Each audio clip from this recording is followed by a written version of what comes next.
मान्यवर श्री मोहन चरण माझी। बाचस्पति महोदय, मुझे गोटे सेमती निर्दिष्ट भाव में प्रश्न पचारि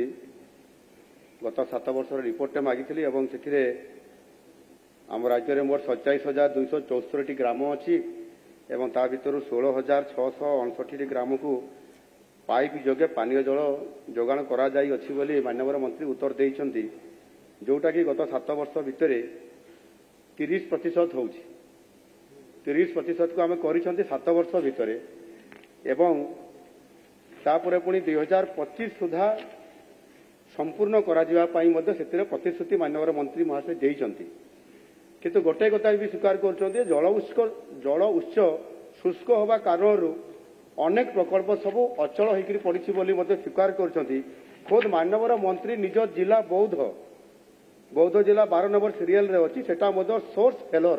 ए कारण सेठिकार उत्स गुड़िक फेलोर होता कारण निज जिले में से पानी देवाई असफल होती सेमती आप देखा जाजपुर जिला कोरापुट जिला पुरी जिला एमती अनेक जिला अच्छी जो सोर्स फेलोर कारण आप जल उत्स गुड़िक चेंज करने योजना बाचस्पति महोदय ए 7 वर्ष है आउ ये 24 चलला 25 सुधा सारिया कहते आ वर्षे भितर 33% को टच करुच्ची आ 70% बाकी अच्छी से दृष्टिकोण सबू गाँ को जदि आम पानी पहुंचेबा ताले निश्चित भाव में आमको किभली भाव में योजना करले ताहा हेई परिबो वर्षे भितर से कथा निर्दिष्ट भाव में मंत्री योजना रखिबे कि 7 वर्ष भर 33 आहरी मात्र 15 वर्ष लगे आमको से मो निवेदन अच्छी जे आपण त्वरित योजना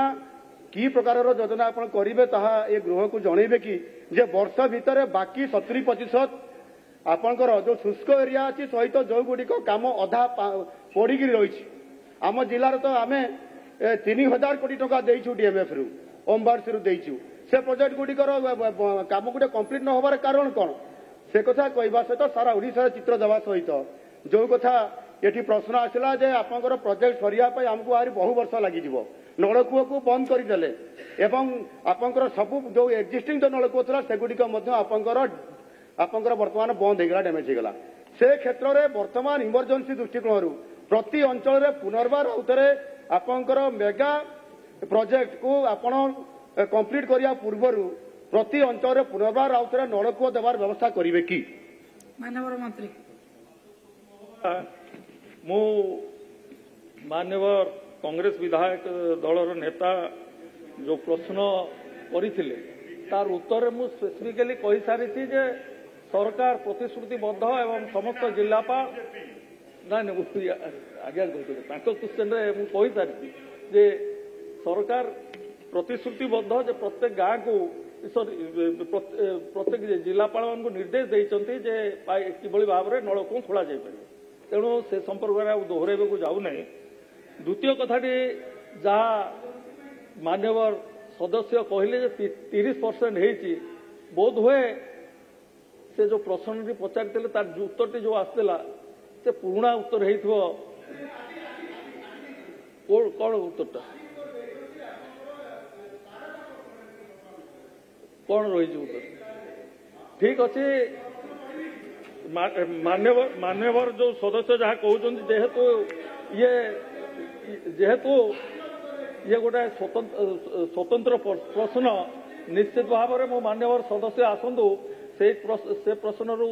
उत्तर को देखी मो पाखे जहाँ इनफॉरमेशन अच्छी मार्च सुधा आमर गत मार्च सुधा आमर हो 58% मार्च 2023 सुधा 58% एवं आज सुधा प्राय 77% डिटेल माननीय सदस्य को आप चैम्बर को डाकिकी सब कथा बुझेदेवे।